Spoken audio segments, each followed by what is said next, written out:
ঝালকাঠির রাজাপুরে র্যালি ও আলোচনা সভার মধ্য দিয়ে মহান মে দিবস ও আন্তর্জাতিক শ্রমিক দিবস পালিত হয়েছে।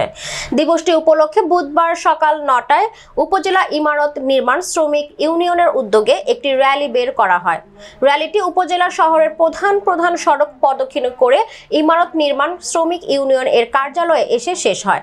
পরে ইমারত নির্মাণ শ্রমিক ইউনিয়ন কার্যালয়ে চত্বরের সভাপতি ইসমাইল হোসেন এর সভাপতিত্বে আলোচনা সভা অনুষ্ঠিত হয়।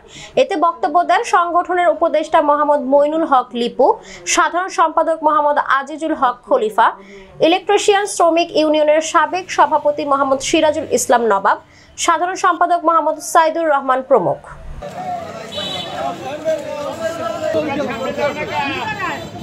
রাস্তা বন্ধ, আগে ছবি।